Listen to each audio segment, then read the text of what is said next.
Last previous lecture में हम लोगों ने मोलरिटी और मोल फ्रैक्शंस के बारे में कम्प्लीटली डिटेल में स्टडी कर ली थी विद न्यूमेरिकल्स। ठीक है, तो आज के लेक्चर में हम अपने चैप्टर को कंटिन्यू करते हैं आगे, जिसमें टॉपिक हम लोग स्टार्ट करने वाले हैं आज का, वो है आपका सॉल्युबिलिटी। ठीक है, सबसे पहले हम देखेंगे कि सॉल्युबिलिटी का मीन क्या होता है। What do you understand bye solubility? तो देखिए, सॉल्युबिलिटी का सीधा सीधा मतलब क्या है, किसी भी सब्सटेंस को एक फिक्स अमाउंट के अंदर डिसॉल्व करना। जैसे मान लीजिए मैंने कोई एक फिक्स अमाउंट लिया है किसी भी, जैसे लाइक शुगर, सॉल्ट, किसी का भी एक फिक्स अमाउंट लिया, उस फिक्स अमाउंट को एक फिक्स अमाउंट के अंदर हम क्या कर दें, डिसॉल्व कर दें। उस प्रोसेस को ही हम क्या कहेंगे, सॉल्युबिलिटी कहेंगे। For an example, the maximum amount of, इसकी अगर डेफिनेशन लिखना चाहें तो लिखिए, the maximum amount of substance, any substance, ठीक है, dissolved in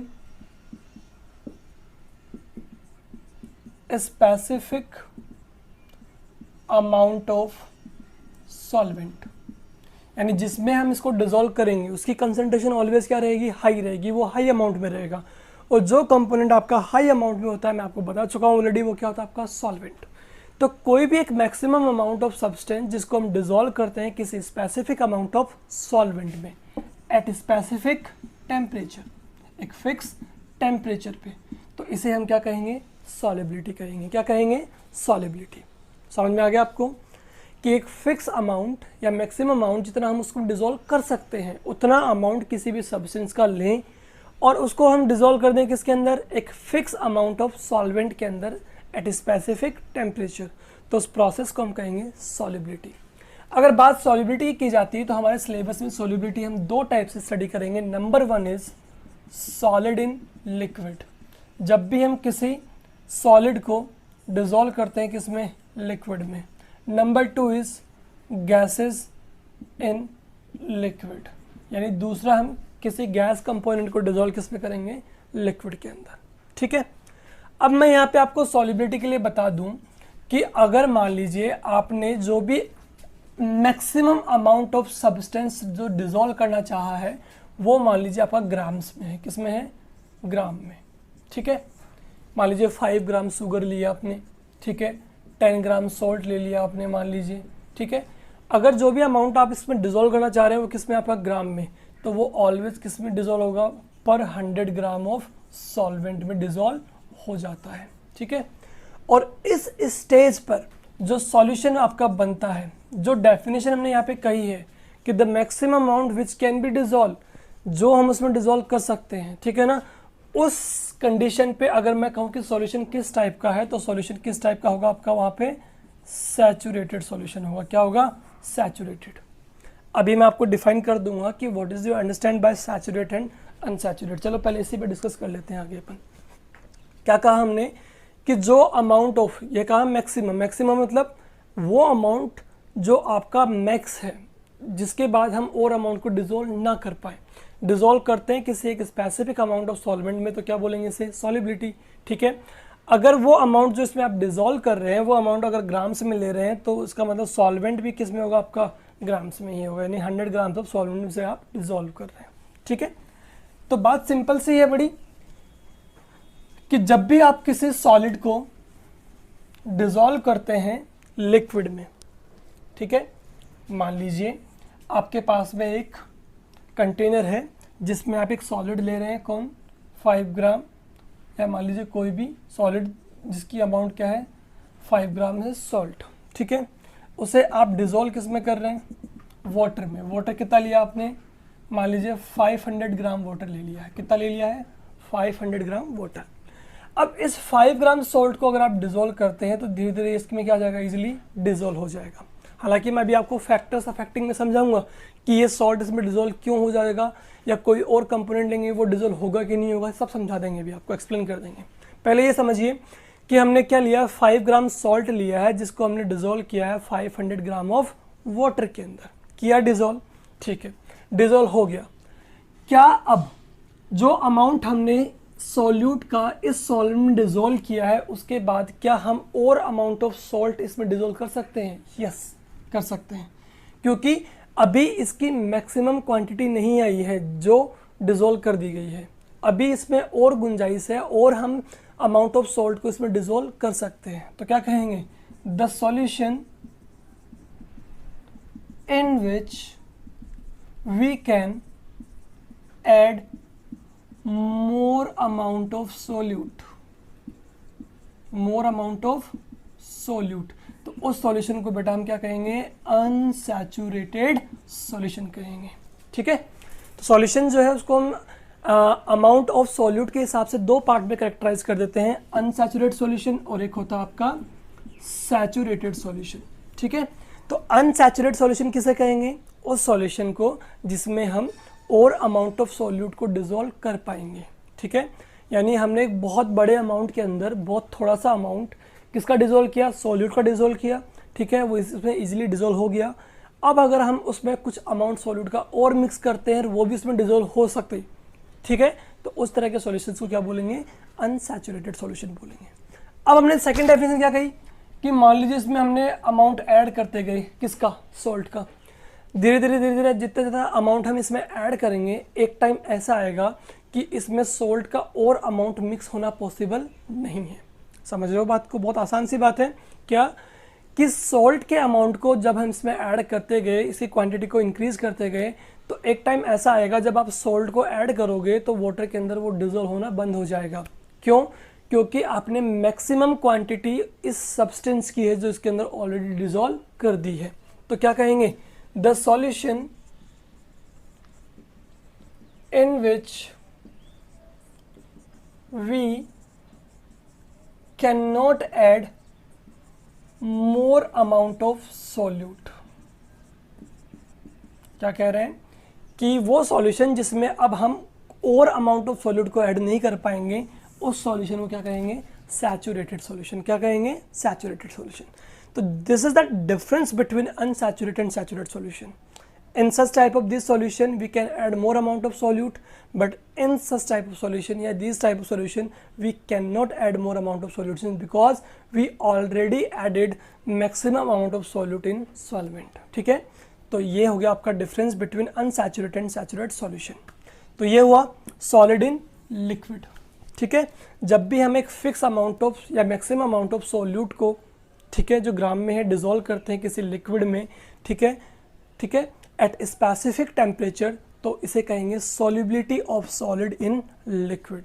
समझ में आया, जब भी हम किसी एक सॉलिड सब्सटेंस को या उसकी maximum quantity of solid substance जो है उसको हम डिसॉल्व कर रहे हैं किसमें, स्पेसिफिक अमाउंट ऑफ लिक्विड में। लिख लीजिएगा यहाँ पे, when maximum amount of any solid substance dissolve in a specific amount of liquid, ठीक है, at a specific temperature, then it is known as solubility of solid in liquid। ठीक है, चलिए, तो ये तो होगी इसकी डेफिनेशन। अब देख लेते हैं कौन कौन से फैक्टर्स हैं जो इसको या सॉलिड की सॉल्युबिलिटी को अफेक्ट करता है। चलिए देखिए,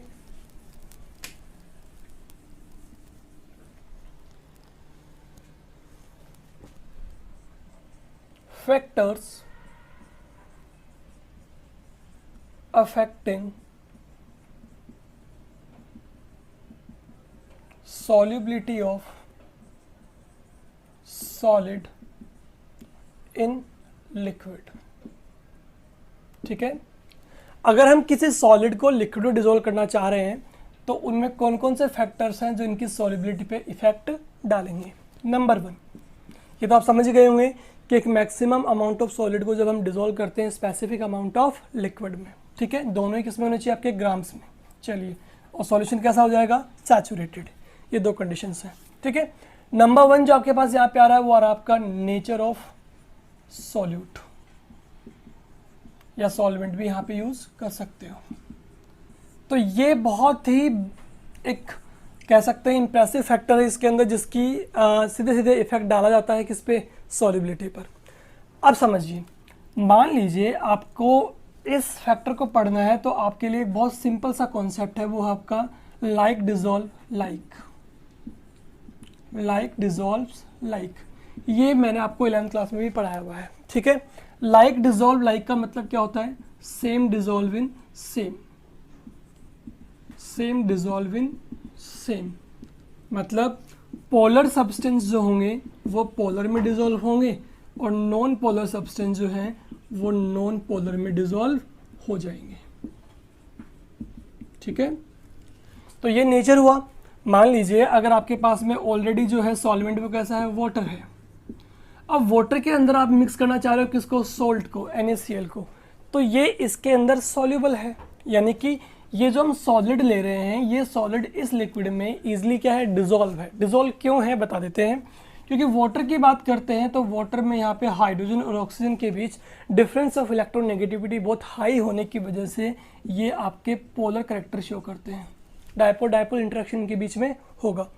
NaCl की बात करें तो ये ऑलरेडी आपका एक आयोनिक कंपाउंड है, तो यहाँ भी आपका डायपोल डायपोल इंटरेक्शन होगा।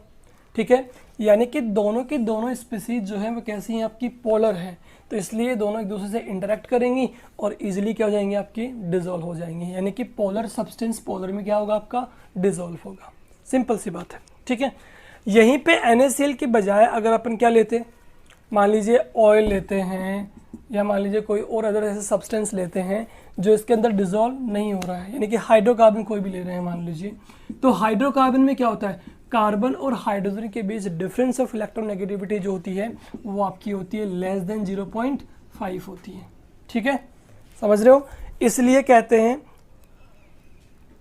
क्या होती है आपकी, कार्बन हाइड्रोजन या कार्बन कार्बन के बीच डिफरेंस ऑफ इलेक्ट्रोनेगेटिविटी बहुत लो होने की वजह से ये डायपोल डायपोल इंटरेक्शन शो नहीं करते, यानी ये क्या होते हैं, नॉन पोलर होते हैं, चाहे वो एल्कीन हो, एल्काइंस हो या एल्केन हो, तो ये कभी भी वाटर के साथ में डिजोल्व नहीं होंगे। ठीक है, जबकि अब बात करें उसकी क्या बातें करते हैं उसकी, जैसे पेट्रोल की बात करें, डीजल की बात करें, ये सब भी वाटर में डिजोल्व इसीलिए नहीं होते क्योंकि ये सब क्या है, आपके हाइड्रोकार्बन डेरिवेटिव्स हैं। ठीक है, जिनमें डिफरेंस ऑफ इलेक्ट्रोनेगेटिविटी बहुत लो होने की वजह से ये क्या होते हैं, आपके नॉन पोलर होते हैं। जबकि ऑयल को अगर अपन पेट्रोल वगैरह में डिजोल्व करते हैं तो वो इजीली डिजोल्व हो जाते हैं क्योंकि दोनों के दोनों कैरेक्टर कैसे हैं, नॉन पोलर हैं। तो याद रखिए, जो भी सॉल्यूट आप ले रहे हैं, जिस भी सॉल्वेंट में इसको डिजोल्व कर रहे हैं, अगर दोनों सेम नेचर के हैं, आइदर पोलर पोलर या नॉन पोलर, उस केस में तो आपका डिजोल्व हो जाएगा वो, अदरवाइज वो डिजोल्व नहीं होगा। अगर दोनों का नेचर कैसा हुआ, डिफरेंट, एक पोलर और एक नॉन पोलर कैरेक्टर का हुआ, तो उनमें वो डिजोल्व नहीं होगा। समझ रहे हो, तो एक तरह से सॉलिड लिक्विड में डिजोल्व होगा या नहीं होगा ये किस पे डिपेंड करता है, इनके नेचर पे डिपेंड करता है कि वो किस प्रॉपर्टी के हैं, पोलर है या नॉन पोलर है। तो याद रखिए, लाइक डिजोल्व्स लाइक। ठीक है, सेकंड फैक्टर पे चलते हैं। सेकंड फैक्टर जो आपका है वो है आपका टेम्परेचर।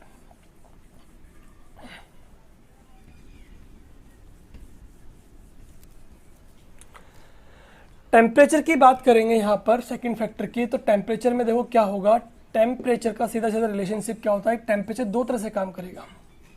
या तो जब भी आप किसी सॉलिड को डिजोल्व कर रहे हैं, सॉल्युबल कर रहे हैं लिक्विड के अंदर, तो वहाँ से आपकी हीट जो होती है, यानी कि चेंज इन हीट, वो आपकी होती है ग्रेटर देन 0, यानी प्रोसेस कैसा हो गया आपका, एंडोथर्मिक। ठीक है, या फिर क्या होगा आपका, डेल एच लेस देन 0। ठीक है, उस केस में प्रोसेस कैसा हो गया आपका, मान लीजिए वहाँ पे एक्सोथर्मिक। ठीक है, समझिए, यहाँ पे लिखिए कि इफ हीट इज एब्जॉर्ब्ड, ठीक है, अगर आप किसी सॉलिड को लिक्विड डिजोल्व कर रहे हो और वहाँ पे हीट एब्जॉर्ब हो रही है तो प्रोसेस कैसा आपका, एंडोथर्मिक है। इफ हीट इज इवॉल्व्ड, जब आपकी हीट क्या हो रही हो, इवॉल्व हो रही हो, बाहर निकल रही हो, कब, जब आप किसी सॉलिड को लिक्विड में डिजोल्व कर रहे हैं तो प्रोसेस कैसा हो गया आपका, एक्सोथर्मिक। तो during the process if heat is evolved and process is exothermic, and during the dissolution अगर आपकी हीट एब्जॉर्ब हो रही तो प्रोसेस कैसा आपका, एंडोथर्मिक। अब आपको याद होगा 11th क्लास में पढ़ाया था आपको ली चैटेलियर प्रिंसिपल, तब बताया गया था कि प्रोसेस अगर आपका एंडोथर्मिक है तो उस केस में टेम्परेचर को इंक्रीज करने पे आपकी सॉल्युबिलिटी क्या होगी, इंक्रीज हो जाएगी। जबकि एक्सोथर्मिक प्रोसेस अगर आपका है तो टेम्परेचर को इंक्रीज करने पे आपकी सॉल्युबिलिटी क्या हो जाएगी, डिक्रीज हो जाती है। जैसे इसके एग्जांपल की बात करूँ तो मैं NaCl हो गया, ठीक है, KCl सॉल्ट हो गया, ये वो सब सॉल्ट्स हैं जिनको डिज़ोल्व करते पर ये आयनिक हैं, तो सारे के सारे आपके टेम्परेचर बढ़ाने पर रैपिडली क्या होंगे, डिज़ोल्व हो जाएंगे इजीली। जबकि कुछ यहाँ पे बता रहा हूँ, लिथियम सल्फेट हुआ आपका, सोडियम कार्बोनेट हुआ आपका, .2H2O, तो ये सारे वो सोल्ट्स हैं जिनको अपन टेम्परेचर इंक्रीज करने पर इनकी सॉल्युबिलिटी क्या होती है, डिक्रीज होती है। ठीक है, तो डिपेंड करता है कि जब भी हम सॉलिड को डिसॉल्व कर रहे हैं लिक्विड के अंदर, तो प्रोसेस कैसा आपका एक्सो है कि एंडो है। ठीक है, if it is exo then temperature बढ़ाएंगे तो सॉल्युबिलिटी कम हो जाएगी, if it is endo then temperature बढ़ाने पर आपका सॉल्युबिलिटी इंक्रीज हो जाती है। ठीक है, तो ये इफेक्ट रहेगा किसका, टेम्परेचर का। नंबर 3 इफेक्ट अगर अपन बात करते हैं तो वो बात करेंगे प्रेशर की, तो लिखेंगे नो सिग्निफिकेंट इफेक्ट। मतलब ये कि अगर हम किसी सॉलिड को डिसॉल्व कर रहे हैं किसी लिक्विड में, सॉलिड पार्टिकल्स को, तो अगर इस पर प्रेशर लगाएंगे तो इसका प्रेशर का इसकी सॉल्युबिलिटी पे कोई सिग्निफिकेंट इफेक्ट नहीं होता है। रीज़न ये कि जितने भी सॉलिड होते हैं आपके, वो सब कैसे होते हैं, इनकम्प्रेसिबल होते हैं। क्या होते हैं, इनकम्प्रेसिबल, यानी उनको ईजिली कंप्रेस नहीं कर सकते अपन प्रेशर की हेल्प से, तो प्रेशर का इनकी सॉल्युबिलिटी पे कोई भी सिग्निफिकेंट इफेक्ट नहीं पड़ेगा। ठीक है, समझ गए। तो पहला था आपका नेचर ऑफ सॉल्यूट सॉल्वेंट, तो क्या होगा, same dissolve same, like dissolve like, यानी पोलर में डिजोल्व होंगे, नॉन पोलर में। बात टेम्परेचर की होगी तो आपका हीट पर डिपेंड करेगा कि जब भी सॉलिड को लिक्विड में डिजोल्व किया जाएगा तो हीट अब्जॉर्ब हो रही है थ्रू बाय द सराउंडिंग, और सराउंडिंग में हीट इवोल्व की जा रही है। एक्सोथर्मिक है तो उस केस में टेम्परेचर बढ़ाने पे सॉल्युबिलिटी कम हो जाएगी। इफ इज एंडोथर्मिक तो टेम्परेचर इंक्रीज करने पे सॉल्युबिलिटी आपकी इंक्रीज हो जाएगी।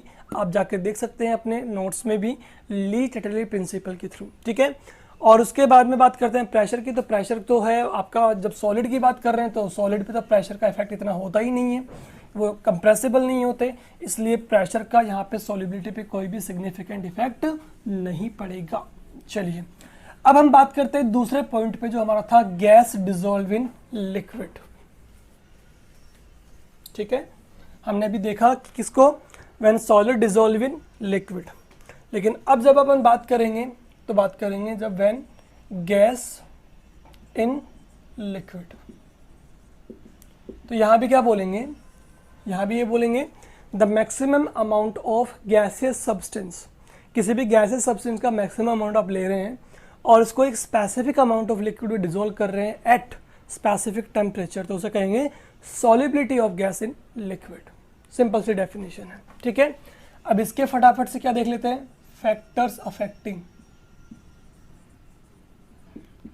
इसमें कौन कौन से फैक्टर्स है जो इफेक्ट डालेंगे सॉल्युबिलिटी पे। नंबर 1, डिसॉल्व किसको कर रहे हैं, गैस को, किस में, लिक्विड में। तो सबसे पहला फैक्टर जो हमारे पास आएगा वो आएगा नेचर ऑफ गैस। क्या आएगा, नेचर ऑफ गैस। तो यहाँ पे अगर बात करें तो गैस के नेचर पे भी डिपेंड करेगा कि वो उसमें डिसॉल्व होगा या नहीं होगा किसी लिक्विड में। तो बात करें like ammonia gas, SO2 gas, ठीक है, ये वो गैसेस हैं जो आपकी क्या होती हैं, हाईली सॉल्युबल हैं, बिकॉज ये सब गैसेस कैसी हैं आपकी, पोलर गैसेस हैं। कैसी गैसेस हैं, पोलर गैसेस हैं। समझ गए बात को। मतलब यहाँ पर भी फर्स्ट पॉइंट जो है वो आपका सॉलिड वाले फर्स्ट पॉइंट से मैच कर रहा है, लाइक डिसॉल्व इन लाइक। वो गैसेज जो आपकी पोलर हैं वो वाटर के अंदर हाईली क्या होंगी, सोल्यूबल। अब वाटर में हाईली सोल्यूबल होने का रीज़न समझ में आता है, क्योंकि वाटर खुद कैसा है आपका, पोलर करेक्टर का है। अभी थोड़ी देर पहले मैंने आपको बताया था, due to high difference of electronegativity between oxygen and hydrogen. तो ये भी पोलर करेक्टर, इट मीन्स वो सारी गैसेज जो पोलर करेक्टर की होती हैं वो वाटर के अंदर इजीली क्या होंगी, सोल्यूबल होंगी। बात करें उन गैसेज की लाइक N2O2, ठीक है, ये गैसेज की बात करें तो ये सब की सब कैसी होंगी आपकी, ये सब की सब आपकी होंगी नॉन पोलर। कैसी होंगी, नॉन पोलर। नॉन पोलर क्यों, क्योंकि जब बात N2 की कर रहे हैं तो N और N के बीच डिफरेंस ऑफ इलेक्ट्रोनेगेटिविटी क्या है, 0 है। O2 की बात कर रहे हैं, O के बीच कितना है, 0 डिफरेंस ऑफ इलेक्ट्रोनेगेटिविटी। तो यहाँ पे क्या बोल रहे हैं कि ये सब गैसेस जो आपकी नॉन पोलर होंगी वो वाटर में क्या होंगी आपकी, इनसॉल्युबल होंगी। रीज़न आपको पता लगेगा होगा, क्योंकि यहाँ पे ये नॉन पोलर हैं जबकि वाटर कैसा है आपका, पोलर है। तो वो सारी गैसेस जो आपकी पोलर हैं, जो वाटर से हाइड्रोजन बॉन्डिंग बना सकती हों, वो सारी गैसेस आपकी क्या होंगी, हाईली सोल्यूबल होती हैं। किस में, वाटर में। And these gases which are non polar in nature, वो आपके वाटर में क्या रहेंगी, इनसॉल्युबल रहेंगी। ठीक है, समझ गए होंगे हमारी बात को। चलिए,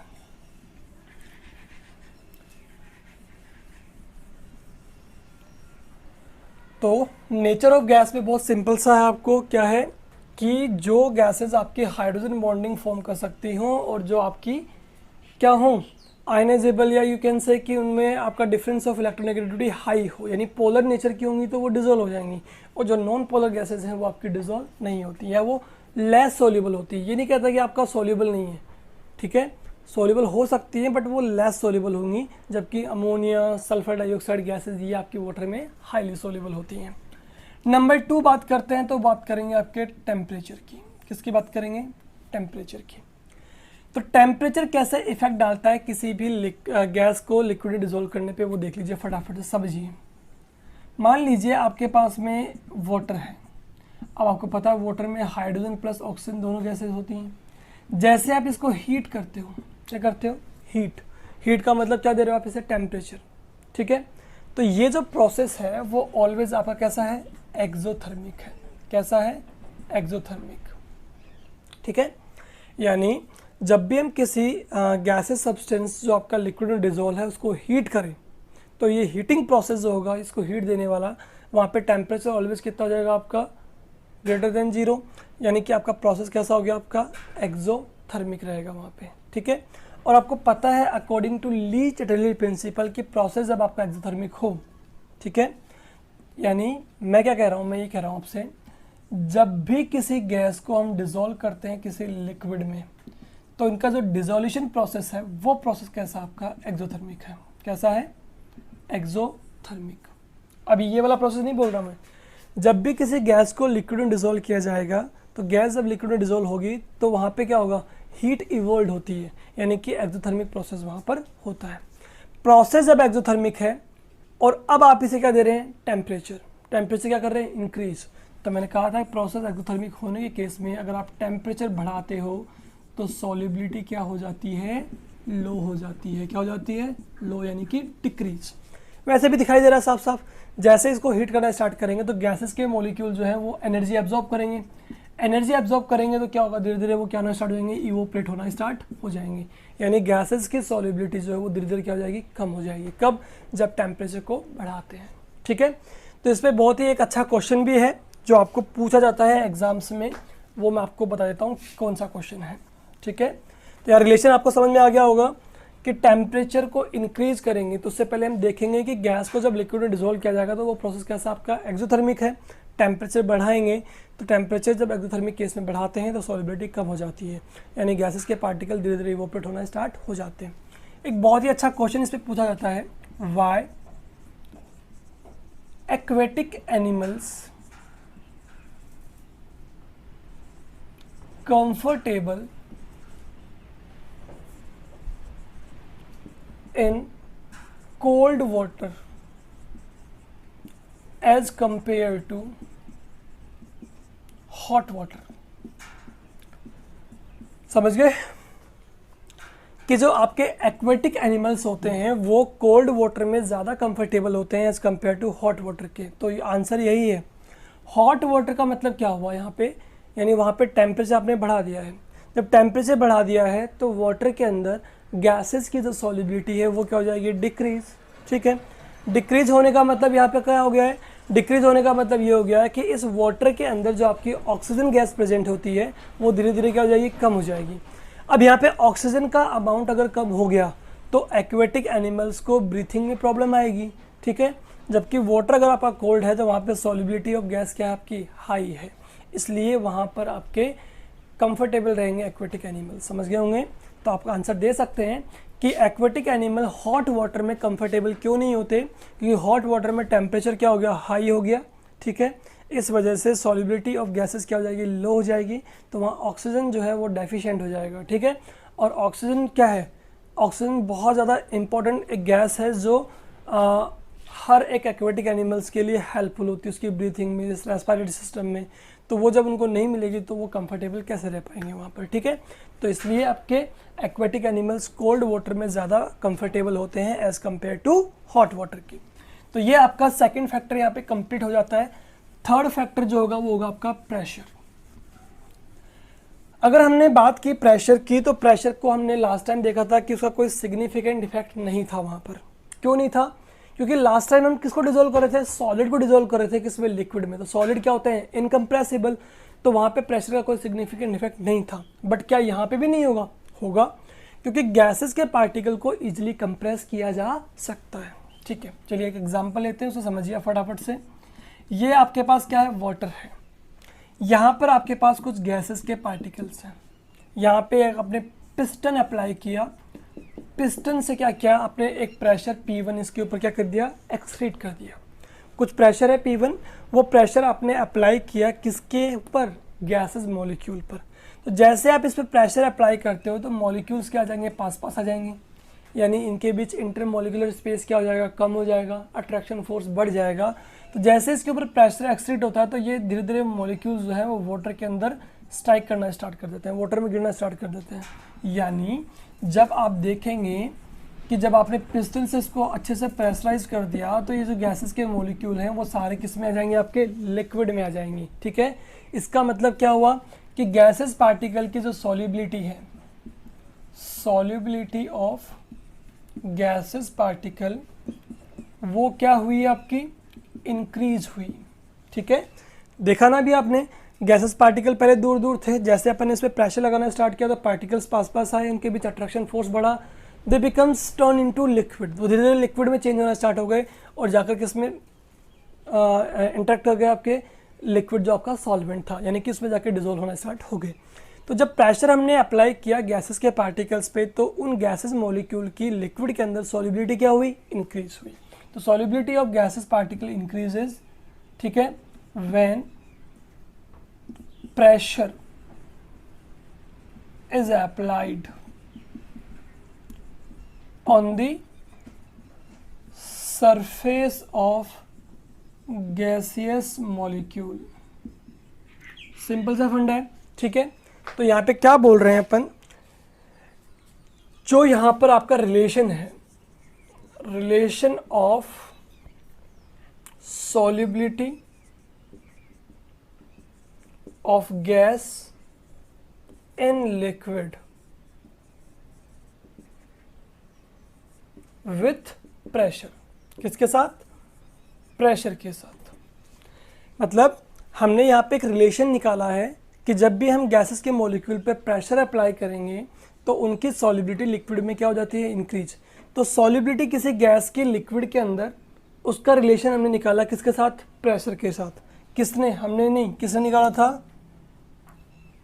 The relation of solubility of gases in liquid with pressure is determined by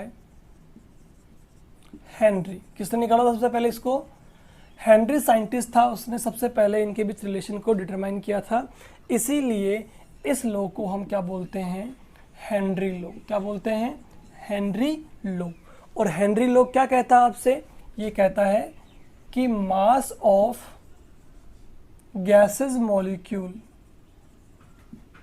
ठीक है, जो मास ऑफ गैसेस मॉलिक्यूल है, चाहे सब्सटेंस है गैसेस मॉलिक्यूल के, ठीक है, is directly proportional to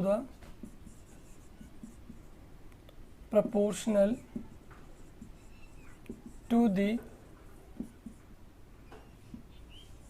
partial pressure of gases, partial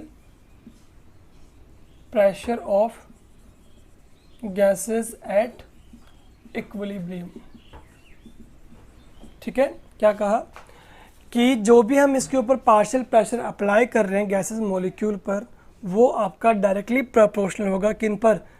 mass of the gases molecule से। ठीक है, जितना ज़्यादा आपके गैसेस मॉलिक्यूल का यहाँ पे मास होगा उतना ही हमें इस पर प्रेशर भी अप्लाई करना पड़ेगा। ठीक है, हेनरी ने ये कहा कि सॉल्युबिलिटी ऑफ गैस जो है, यानी गैसेस की जो सॉल्युबिलिटी है किसमें? लिक्विड में, वो भी आपकी डायरेक्टली प्रोपोर्शनल होती है किसके?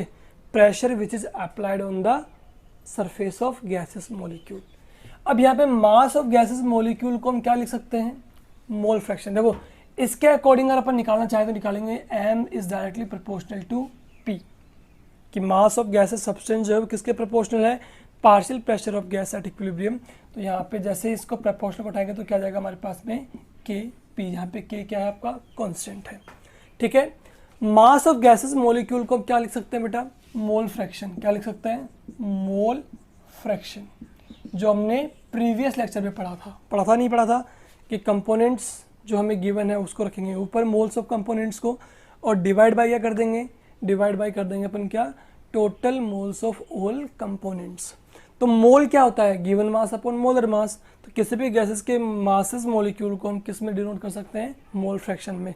तो हेनरी लॉ क्या बन जाता है कि mole fractions of gases molecule is directly proportional to the partial pressure of that gases at equilibrium. क्या बन गया, मतलब इस चीज़ को हमने क्या लिख दिया यहाँ पे, मोल फ्रैक्शन ऑफ गैस लिख दिया कि mole fraction of gases molecule is directly proportional to the partial pressure of gases at equilibrium. तो ये टोटल 2 स्टेटमेंट्स हम लिख सकते हैं जब भी हमसे ये पूछा जाए कि what is Henry law. 1 marks का क्वेश्चन आपसे ये पूछा जा सकता है, इस पे बेस न्यूमेरिकल भी पूछ सकते हैं, वो मैं आपको बता दूंगा, ठीक है। लेकिन आपसे इस पे बेस्ड 1 मार्क्स क्वेश्चन पूछ सकते हैं, what is Henry law rights it's limitations, ठीक है। लिमिटेशन भी आपको बता दूंगा मैं। तो क्या है, सिंपल सी बात कि मास ऑफ गैसेस मॉलिक्यूल जो होगा, यानी जितना आपके पास में गैसेस मॉलिक्यूल का मास होगा उतना ही हमें क्या लगाना पड़ेगा, इन पे पार्शियल प्रेशर अप्लाई करना पड़ेगा गैसेस मॉलिक्यूल पे, ठीक है, उसको सॉल्युबल करने के लिए, किसमें, लिक्विड में। तो मास ऑफ गैसेस मॉलिक्यूल को हमने क्या लिख दिया, मोल फ्रैक्शन ऑफ गैस लिख दिया। तो लिख देंगे mole fraction of gases is directly proportional to the partial pressure of gases at equilibrium. तो मोल फ्रैक्शन को हम किससे डिनोट करते हैं, एक्स से। क्या बोलेंगे, x is directly proportional to p, यानी पार्शियल प्रेशर ऑफ गैसेस। जैसे यहाँ से प्रोपोर्शनल का सिंबल हटाएंगे तो हमारे पास क्या जाएगा, के एच पी, क्या जाएगा, के एच। अब ये के एच क्या है आपका, हेनरी कांस्टेंट है, क्या है, Henry constant, H for Henry and के फॉर कांस्टेंट। तो ये आपके पास आ जाएगा हेनरी कांस्टेंट, ठीक है। यहाँ से आप चाहें तो के एच भी निकाल सकते हैं, यहाँ से आप चाहें तो प्रेशर भी कैलकुलेट कर सकते हैं। के एच को इधर ले आइए, प्रेशर निकालो तो प्रेशर को इधर ले आइए, ठीक है। तो ये आपके पास में हो जाता है आपका गैसेस सॉल्युबिलिटी इन लिक्विड, ठीक है। अब अगर हम बात करते हैं किसकी, लिमिटेशंस की, किसकी बात करते हैं, लिमिटेशंस की। तो लिमिटेशन इसकी क्या हो सकती है, देखिए फटाफट से, रिएक्ट गैसेस मॉलिक्यूल, हम बात कर रहे हैं किसकी, लिमिटेशंस ऑफ हेनरी लॉ। तो पहली लिमिटेशन क्या होगी, गैसेस मॉलिक्यूल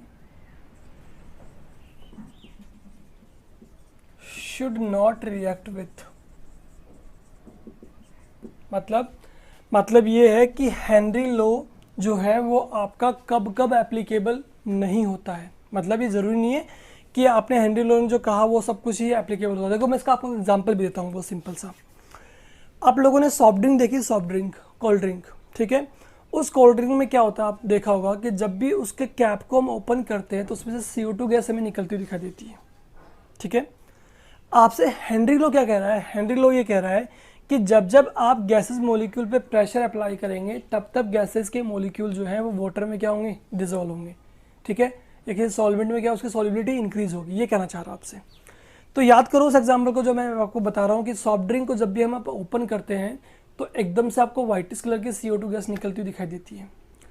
क्या उसको ओपन करने से पहले भी वो गैस आपको दिखाई दे रही है, नहीं। इसका मतलब जब उसको हम ओपन नहीं कर रहे हैं उससे पहले वो गैस उसके अंदर क्या है, डिजोल्व है। डिजोल्व क्यों है, क्योंकि उसकी जो कैप है उसको हमने हाई प्रेशर पे क्लोज किया हुआ है, जिससे वो गैसेस के मॉलिक्यूल उस सॉल्वेंट में क्या है, इजीली डिजोल्व है।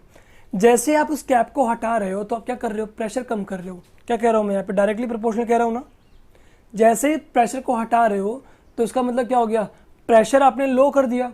अब प्रेशर कम कर दिया आपने, मतलब पिस्टन को वापस ऊपर ले जाओगा, प्रेशर कम कर दो तो वापस से क्या होगा, गैसेस के मॉलिक्यूल एस्केप आउट होना स्टार्ट हो जाते हैं। इसीलिए जैसे से कैप को ओपन करते हैं तो आपके जो सॉफ्ट ड्रिंक में प्रेजेंट CO2 गैस है वो वापस से इवोल्व होना स्टार्ट हो जाती है।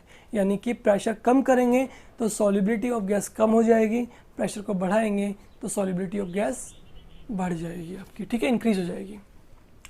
बट इसमें भी कुछ लिमिटेशंस हैं, वो मैं आपको बता रहा हूँ कि गैसेस मॉलिक्यूल जिसको हमने लिक्विड में डाला है वो आपके से रिएक्ट नहीं करने चाहिए, ठीक है, should not react with solvent. क्योंकि अगर गैसेस मॉलिक्यूल अगर आपका सॉल्वेंट से रिएक्शन कर रहा है तो फिर प्रेशर का तो कोई मीनिंग ही नहीं है वहाँ पे, वो तो इजीली उससे क्या कर जाएगा उससे रिएक्ट कर लेगा अपने आप ही, ठीक है, उसमें डिजोल्व भी हो जाएगा, उससे बॉन्डिंग भी कर लेगा। तो जो गैस हम इसमें ले रहे हैं ना वो इसके साथ में रिएक्टिव नहीं होनी चाहिए, ठीक है, तभी हम इस हेनरी लॉ को यहाँ पे देख पाएंगे, एप्लीकेबल करवा पाएंगे, ठीक है। चलिए नंबर 2 बात करें तो वो ये है आपका कि टेम्परेचर जो है वो आपका टू हाई नहीं होना चाहिए, not so too high, temperature should not too high, temperature बहुत ज़्यादा नहीं होना चाहिए, ठीक है। Number 3 pressure should not too low, क्योंकि प्रेशर अगर बहुत कम रहा तो फिर तो गैस आपकी वैसे डिजोल्व नहीं होगी, तो हमें हेनरी लॉ देखने को नहीं मिलेगा, ठीक है ना। तो प्रेशर आपका बहुत कम नहीं होना चाहिए, टेम्परेचर बहुत ज़्यादा नहीं होना चाहिए, जो गैसेस मॉलिक्यूल हम इसमें ले रहे हैं वो इससे रिएक्ट नहीं करने चाहिए। ये कुछ लिमिटेशंस आपकी हेनरी लॉ की, ठीक है। अब हमारा जो टॉपिक बचता है वो बचता है आपका क्या, अगर हम इसमें ग्राफ प्लॉट की बात करते हैं तो क्या करेंगे। हेनरी लॉ तो आपसे सिंपल सी बात ये कह रहा है कि जब प्रेशर बढ़ा होगा तो गैसेस की सॉल्युबिलिटी क्या होगी, बढ़ेगी। यानी अगर हम सॉल्युबिलिटी ऑफ गैस, ठीक है, या यूँ कहें कि अगर हम रिलेशनशिप बनाते हैं किसके बीच, प्रेशर और मोल फ्रैक्शन, मोल फ्रैक्शन आपको पता है क्या है आपका काई, ठीक है। अगर मोल फ्रैक्शन और प्रेशर के बीच हम रिलेशनशिप बनाते हैं तो हमारे पास जो ग्राफ आएगा वो कैसा आएगा, स्ट्रेट लाइन। साफ साफ कह रहे हैं अपन कि मोल फ्रैक्शन किसके प्रोपोर्शनल है, प्रेशर के, तो जितना मोल फ्रैक्शन का नंबर बढ़ेगा वैसे वैसे आपका पार्शियल प्रेशर ऑफ गैस भी क्या होगा, इंक्रीज होगा, ठीक है। या यूँ कहें मोल फ्रैक्शन को क्या कह सकते हैं अपन, मास ऑफ गैसेस मॉलिक्यूल जैसे जैसे बढ़ेगा वैसे वैसे पार्शियल प्रेशर भी आपको बढ़ाना पड़ेगा उसको सॉल्युबल करने के लिए। तो दोनों के बीच रिलेशनशिप कैसे हैं, ग्राफिकली स्ट्रेट लाइन आपके पास आ जाएगा, ठीक है। तो ये हमारे पास जो है टॉपिक सॉल्युबिलिटी वो यहाँ पे कंप्लीट हो जाता है। हेनरी लॉ जो है वो हमने डिस्कस कर लिया है, इंपॉर्टेंट टॉपिक है। इसकी एप्लीकेशंस जो है वो हम लोग अपने नेक्स्ट लेक्चर में स्टार्ट करेंगे, ठीक है, कि हेनरी लॉ को हम कहाँ कहाँ देखते हैं, कहाँ कहाँ इसका यूज़ है, क्या क्या एप्लीकेशंस है, ठीक है। फिर इसके बाद हम इसके राउट्स लॉ को डिस्कस करेंगे, ठीक है। तो धीरे धीरे हम चैप्टर को आगे की ओर ले जाएंगे। चलिए अब मैं आपको ये बताना चाह रहा था कि जो लास्ट लेक्चर में हम लोगों ने स्टडी किया था मोलरिटी, मोलिटी और मोल फ्रैक्शंस, इसके कुछ न्यूमेरिकल्स मैंने आपको करवा दिए थे। लास्ट लेक्चर में भी आपसे बोल कर गया था, अभी भी बोल रहा हूँ कि इसकी डीपीपी जो है वो आज मैं अपने टेलीग्राम ऐप के जो चैनल है उस पर अपलोड करूँगा सॉल्यूशन की, ठीक है। तो आप भी आकर के उसे ज्वाइन कर सकते हैं और अपनी प्रैक्टिस कर सकते हैं क्वेश्चंस की, क्योंकि जितनी ज़्यादा आप क्वेश्चंस पे प्रैक्टिस करोगे आपका टॉपिक आपको उतना ही क्या होगा, वेल क्लियर होगा, ठीक है। तो आज के लेक्चर में इतना ही, चलिए थैंक यू।